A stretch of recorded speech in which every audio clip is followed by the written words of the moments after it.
নমস্কাৰ এই মুহূৰ্তত আহি পৰিছে সন্ধিয়াৰ কেইবাটা গুৰুত্বপূৰ্ণ খবৰ। আজি হৈছে 30 মাৰ্চ। হাজোক ৰাজ্যবাসী 1 এপ্ৰিলৰ পৰা দেশত আহিব কেইবাটাও নতুন নিয়ম।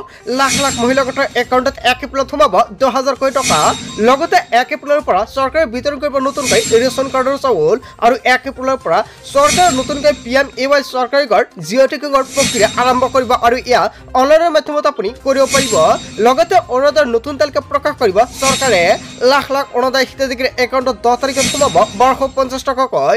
যদি আপোনাৰ PM কিষাণৰ এজন হিতাধিকাৰী তেনে ক্ষেত্ৰত আপোনাৰ বাবে এটা ভাল খবৰ আহি পৰিছে, কিয়নো লাখ লাখ কৃষকৰ একাউণ্টত চৰকাৰে প্ৰদান কৰিব 4,000 কোটি টকা। লগতে কেইবাটাও ৰাজনৈতিক খবৰৰ লগতে অৰাজনৈতিক খবৰ যুগুত কৰা হৈছে আজিৰ দিনটোত। গোটেই অসম তথা ভাৰতৰ বিভিন্ন প্ৰান্তৰ পৰা যুগুত কৰা হৈছে কেইবাটাও ডাঙৰ খবৰ। এনেবোৰ খবৰ নিতৌ পাই থাকিবলৈ চেনেলটি ছাবস্ক্ৰাইব কৰি ভিডিঅ'টো এটা লাইক কৰিবলৈ নাপাহৰিব। আজিৰ আমাৰ প্ৰথম খুব এক গুৰুত্বপূৰ্ণ খবৰ হৈছে অসমবাসীৰ বাবে এটা ডাঙৰ খবৰ। 1 এপ্ৰিলৰ পৰা দেশত সলনি হ'ব কেইবাটাও নতুন নিয়ম। UPI ব্যৱহাৰকাৰীৰ বাবে নতুন পৰিৱৰ্তন আহি পৰিব। বেংক ৰেকৰ্ডৰ পৰা আঁতৰাই দিয়া হ'ব UPI ID। দীৰ্ঘদিন ধৰি সক্ৰিয় নথকা মোবাইল নম্বৰৰ সৈতে লিংক থকা একাউণ্টৰ পৰা কৰ্তন কৰা হ'ব UPI ID। 12 লাখ টকা পৰ্যন্ত উপাৰ্জন কৰা ব্যক্তিয়ে কৰৰ পৰা লাভ কৰিব ৰেহাই। ৰন্ধন গেছৰ চিলিণ্ডাৰৰ দাম কমাৰ সম্ভাৱনা। গৌৰ বা বাণিজ্যিক দুয়োটা চিলিণ্ডাৰতে কমিব পাৰে মূল্য। বেংক একাউণ্টত প্ৰতিগৰাকী গ্ৰাহকে ৰাখিব লাগিব ন্যূনতম বেলেঞ্চ, অন্যথা প্ৰত্যেক মাহতে আপোনাৰ একাউণ্টৰ পৰা টকা কৰ্তন কৰা হ'ব। ন্যূনতম বেলেঞ্চ নাথাকিলে গ্ৰাহকে ভৰিব লাগিব জৰিমনা। ক্ৰেডিট কাৰ্ড ব্যৱহাৰকাৰীৰ বাবে সলনি হ'ব কেইবাটাও নতুন নিয়ম। ক্ৰেডিট কাৰ্ডত উপলব্ধ হোৱা অফাৰ 5 গুণলৈ হ্ৰাস হোৱাৰ সম্ভাৱনা। হয় বন্ধু বান্ধৱীসকল, আপোনাৰ ঘৰত ক্ৰেডিট কাৰ্ড আছে নেকি? তেনে ক্ষেত্ৰত আপোনাৰ বাবে কেইবাটাও নতুন নিয়ম সলনি হ'ব পাৰে। লগতে আৰু বহুকেইটা নিয়ম সলনি হ'ব। 1 এপ্ৰিল ৰাতিপুৱা ভিডিঅ'টি পাই যাব কি কি নিয়ম সলনি হয়। তাৰপিছত অসমবাসী ৰাজুক জনাইছমৰ পৰৱৰ্তী খুবেই গুৰুত্বপূৰ্ণ খবৰ। লগতে ডাঙৰ খবৰ, হাজোহাল লাখপতি বাইদেউৰ তালিকা। অৱশেষত লাখ লাখ মহিলা গোটৰ একাউণ্টত চৰকাৰে প্ৰদান কৰিব 10,000 কোটি টকা। লাখ লাখ মহিলাৰ বাবে আহি গ'ল অৱশেষত ভাল খবৰ। 1 এপ্ৰিলত কোনবোৰ মহিলাৰ একাউণ্টত 10,000 কোটি টকা প্ৰদান কৰিব চৰকাৰে, তাক লৈ নতুন তালিকা প্ৰকাশ কৰে। 10,000 টকা লাভ কৰাৰ বাবে ওলাল এখন তালিকা। এতিয়াই চাওক তালিকাত আপোনাৰ নামটো আছে নে নাই। তালিকাত নাম থাকিলে আপোনাৰ একাউণ্টত হুবহু সোমাই যাব 10,000 কোটি টকা। প্ৰতিগৰাকী মহিলাৰ একাউণ্টত সোমাব প্ৰথম কিস্তিত 10,000 টকা। 1 এপ্ৰিলত লাখ লাখ মহিলাৰ একাউণ্টত জমা হ'ব এই ধনৰাশি। বাছনিভুক্ত মহিলালৈ যাব ফোন কল। যদিহে 10,000 টকা আপুনি ভাল কাম কৰে তেনে ক্ষেত্ৰত পৰৱৰ্তী সময়ত পাব আপুনি 25,000 কোটি টকা। খোলা ৰাখক আপোনাৰ মোবাইল ফোন। লাখ লাখ মহিলাৰ বাবে আহি গ'ল এটা ভাল খবৰ। আপোনাৰ মোবাইল ফোনত আপুনি মেছেজটো লাভ কৰিছে নে নাই? যদি আপোনাৰ নামটো এপ্ৰুভ হৈছে আৰু তালিকাত আপোনাৰ নামটো আছে, আপুনি 10,000 টকাৰ বাবে যোগ্য, তেনে ক্ষেত্ৰত আপোনাৰ মোবাইল ফোনত ফোন যাব পাৰে।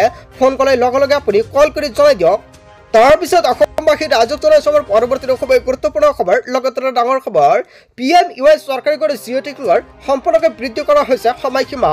চৰকাৰী ঘৰ নোপোৱা লাখ লাখ লোকৰ বাবে আহি গ'ল এটা ভাল খবৰ। ইয়াতে আপোনাৰ খৰধৰ কৰিব নালাগে, আপুনি লাহে লাহে কৰিব পাৰিব জিঅ' টেকিং। লগতে আপুনি ঘৰৰ পৰা আপোনাৰ মোবাইল ফোনৰ জৰিয়তে আপুনি জিঅ' টেকিঙৰ কাম কাজ কৰিব পাৰিব। বৃদ্ধি কৰা হ'ল জিঅ' টেকিঙৰ সময়সীমা। 3 এপ্ৰিলৰ পৰা 15 এপ্ৰিললৈকে বৃদ্ধি কৰা হ'ল সময়সীমা। মুখ্যমন্ত্ৰী ডক্টৰ হিমন্ত বিশ্ব শৰ্মাই কৰিলে ডাঙৰ ঘোষণা। জিঅ' টেকিং কৰিবলৈ কোনো মানুহক 1 টকাও দিয়াৰ প্ৰয়োজন নাই। জীৱিকা সখীয়ে ঘৰে ঘৰকৈ কৰি দিব জিঅ' টেকিঙৰ কাম কাজ। যদি জীৱিকা সখীয়ে জিঅ' টেকিং নকৰে তেন্তে নিজে নিজৰ ঘৰৰ জিঅ' টেকিং কৰিব পাৰিব আপুনি। কিদৰে কৰিব আপুনি জিঅ' টেকিং? সাজু কৰক মাত্ৰ 4 বিধ নথি। এই 4 বিধ নথি হ'লে আপুনি ঘৰৰ পৰাই জিঅ' টেকিঙৰ কাম কৰিব পাৰিব। যদি আপুনি ঘৰৰ পৰা মোবাইল ফোনৰ জৰিয়তে জিঅ' টেকিং অনলাইনৰ মাধ্যমত কৰে তেনে ক্ষেত্ৰত 100% আপুনি ঘৰ লাভ কৰিব। এখন ৰঙীন ফটো আৰু বৰ্তমান আপুনি থকা কেঁচাগড় এখন ফটো লাগিব। আধাৰ কাৰ্ড আৰু ৰেচন কাৰ্ড লগত লৈ আপুনি বৈধ সক্ৰিয় মোবাইল নম্বৰ এটা প্ৰয়োজন হ'ব। এইকেইখন নথি পত্ৰ হ'লে আপুনি নতুনকৈ চৰকাৰী ঘৰৰ বাবে আবেদন কৰিব পাৰিব আৰু এইকেইবিধ নথি হ'লে আপুনি কৰিব পাৰিব জিঅ' টেকিং। এই পৰ্যন্ত 19 লাখ লোকৰ ঘৰ জিঅ' টেকিং হৈছে। যদিহে আপোনাৰ জিঅ' টেকিং হোৱা নাই, শীঘ্ৰে কৰক আপুনি জিঅ' টেকিং। জিঅ' টেকিং হৈ যোৱাৰ পিছতে আপুনি লাভ কৰিব চৰকাৰী পকী ঘৰ। যিসকল ব্যক্তি এতিয়ালৈকে চৰকাৰী ঘৰ পোৱা নাই সেইসকল ব্যক্তিৰ বাবে এটা ভাল খবৰ। যদি আপুনি এতিয়ালৈকে জিঅ' টেকিং কৰিব পৰা নাই তেনে ক্ষেত্ৰত 3 এপ্ৰিলত চৰকাৰে নতুনকৈ পৰ্টেল মুকলি কৰিব আৰু অন্বেষা পৰ্টেলৰ জৰিয়তে আপুনি কৰিব পাৰিব ফটো আপলোড, লগতে সকলোখিনি নথি পত্ৰ আপলোড কৰিব পাৰিব আৰু আপুনি চৰকাৰী ঘৰ লাভ কৰিব। চ' বন্ধু বান্ধৱীসকল, আপুনি কেনেকৈ জিঅ' টেকিং কৰিব যদি আপুনি নাজানে তেনে ক্ষেত্ৰত নিশ্চয় কমেণ্ট কৰি জনাই দিব, নিশ্চয় সম্পূৰ্ণকৈ সহায় কৰা হ'ব। তাৰপিছত অসমবাসী ৰাইজক জনাইছো আমাৰ পৰৱৰ্তী খুবেই গুৰুত্বপূৰ্ণ খবৰ লগতে ডাঙৰ খবৰ মাৰ্চ মাহতে জুন জুলাইৰ দৰে উৎকট গৰম এইবাৰ প্ৰচণ্ড গৰমে দহিব ৰাজ্যবাসীক 50 ডিগ্ৰী পৰ্যন্ত বৃদ্ধি পাব পাৰে তাপমাত্ৰা এপ্ৰিলৰ পৰা জুন মাহলৈকে বৃদ্ধি হ'ব হিটৱেভ জলবায়ুৰ পৰিৱৰ্তনৰ বাবে দেশত বৃদ্ধি পাব তাপমাত্ৰা গৰমৰ লগে লগে বতাহত আহিছে বিভিন্ন ৰস সকলোৱে পানী খাওক আৰু কপাহী কাপোৰহে পৰিধান কৰক আপুনি নিজকে নিৰোগী কৰি ৰাখিবৰ বাবে অধিক মছলাযুক্ত খাদ্য বৰ্জন কৰক দোকানৰ ৰঙিল শীতল পানী আপুনি পৰিহাৰ কৰক লগতে নেমুৰ ৰস সেৱন কৰক সদায় শীতৱেভৰ পৰা হাত সাৰিবৰ বাবে ঘৰৰ বাহিৰলৈ ওলালে ব্যৱহাৰ কৰক ছাতি বা টুপি আদি প্ৰচণ্ড ৰ'দত পৰাপক্ষত বাহিৰলৈ যোৱাৰ পৰা বিৰত থাকক আপুনি হয় বন্ধু বান্ধৱীসকল আপোনালোকৰ বাবে কেইবাটাও নতুন নিয়ম সলনি হৈ পৰিছে লগতে ৰিজাৰ্ভ বেংকৰ নতুন জাননী প্ৰকাশ কৰিছে এতিয়াৰ পৰা ধন যদি আপুনি উলিয়াই তেনে ক্ষেত্ৰত আপোনাৰ দিব লাগিব অতিৰিক্ত ধন কেৱল এয়াই নহয় যদি আপুনি বেংক বেলেন্স চেক কৰে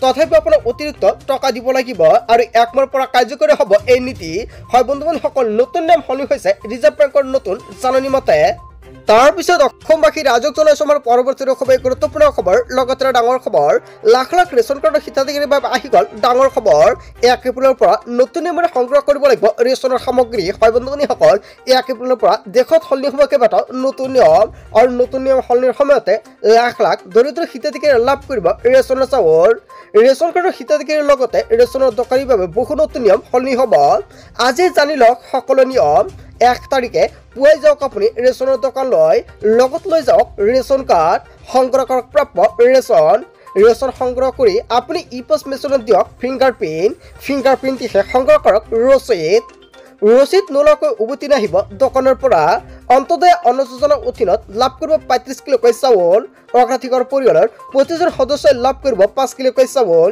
ৰেচনৰ দোকানীও মনত ৰাখক 1 এপ্ৰিলৰ দিনটোত সকলো হিতাধিকাৰী ৰেচনৰ দোকানলৈ আহিবলৈ দিয়ক খবৰ দিনজৰাকৈ খোলা ৰাখিব লাগিব ৰেচনৰ দোকানীয়ে দোকান সকলোকে যোগান ধৰিব লাগিব প্ৰাপ্য ৰেচন সামান্য কমকৈ দিলে যাব লাগিব জেললৈ ৰেচনৰ হিতাধিকাৰীৰ বাবে মুকলি হল হেল্পলাইন নম্বৰটো হৈছে 1800345361 তাৰপিছত অসমবাসী ৰাজ্যক জনাইছো আমাৰ পৰৱৰ্তী খুবেই গুৰুত্বপূৰ্ণ খবৰ লগতে ডাঙৰ খবৰ লাখ লাখ অৰুণোদয় হিতাধিকাৰীৰ বাবে এটা গুৰুত্বপূৰ্ণ খবৰ আহি পৰিছে অৰুণোদয়ৰ পৰা সহা মহিলাৰ নাম কৰ্তন কৰা হৈছে আৰু এই মাহৰ 10 তাৰিখত আপুনি নাপাব অৰুণোদয় আঁচনিৰ টকা এপ্ৰিল মাহৰ 10 তাৰিখত লাখ লাখ মহিলাৰ নাম কৰ্তন কৰা হৈছে অৰুণোদয় তালিকাৰ পৰা আৰু এপ্ৰিল মাহৰ 10 তাৰিখত বহুতো হিতাধিকাৰী নাপাব অৰুণোদয় আঁচনিৰ পৰা 50 টকাকৈ এটি তালিকাত চাই লওক আপোনাৰ নামটো আছে না নাই যদি তালিকাত আপোনাৰ নামটো নাই তেনে ক্ষেত্ৰত আপুনি নতুনকৈ অৰুণোদয় আঁচনিৰ বাবে আবেদন কৰিব পাৰিব কিয়নো বিভিন্ন জিলাত চৰকাৰে বিতৰণ কৰি আছে অৰুণোদয় 3.0 প্ৰপত্ৰ আপুনি অৰুণোদয় আঁচনিৰ প্ৰপত্ৰটো লাভ কৰিছে না নাই যদি পোৱা নাই আপুনি কোনটো জিলাৰ পৰা ভিডিঅটো চাই আছে নিশ্চয় কমেন্ট কৰি জনাব লগতে আপুনি অৰুণোদয় আঁচনিৰ প্ৰপত্ৰটো পাইছে না নাই সেয়া আপুনি জনাবলৈ নাপাহৰিব জিলাই মহিলাৰ ভয়ংকৰ প্ৰতিবাদ কিয়নো অৰুণোদয় আঁচনিৰ পৰা নামটো কৰ্তন কৰা হৈছে তাৰ বাবে প্ৰতিবাদ সাব্যস্ত কৰিছে দীৰ্ঘদিন ধৰি অৰুণোদয় পাই থকাৰ পিছত কিয় নাম কটা গ'ল অৰুণোদয় তালিকাৰ পৰা নাম কটা যোৱাৰ পিছতে সহা মহিলাই ওলাই আহিছে ৰাজপথলৈ গোলগঞ্জ বহু দৰিদ্ৰ হিতাধিকাৰীৰ নাম কটা গ'ল অৰুণোদয় আঁচনিৰ পৰা কেৱল এয়াই নহয় বহুতো জিলাত এনেকুৱাকৈ ঘটনা সংঘটিত হৈছে যদি আপোনাৰ জিলাত এনেকুৱাকৈ ঘটনা সংঘটিত হৈছে তেনে ক্ষেত্ৰত নিশ্চয় আপুনি কমেণ্ট বক্সত জনাই দিব তাৰপিছত অসমবাসী ৰাইজক জনাইছো আমাৰ পৰৱৰ্তী খুবেই গুৰুত্বপূৰ্ণ খবৰ লগতে ডাঙৰ খবৰ এতিয়াৰ পৰা আপোনাৰ চিন্তা নাই ডাইৰেক্ট কানেক্ট কৰিব পাৰিব মুখ্যমন্ত্ৰীক আপুনি সন্মুখীন হোৱা যিকোনো সমস্যা বা দুৰ্নীতিৰ গোচৰ দিয়ক আপুনি মুখ্যমন্ত্ৰীক লগে লগে হ'ব একশ্যন প্ৰতিশ্ৰুতি অসমৰ মুখ্যমন্ত্ৰী ডক্টৰ হিমন্ত বিশ্ব শৰ্মাৰ যিকোনো দুৰ্নীতিৰ গোচৰত এতিয়াৰ পৰা পোনপটীয়াকৈ মুখ্যমন্ত্ৰীক দিব পাৰিব আপুনি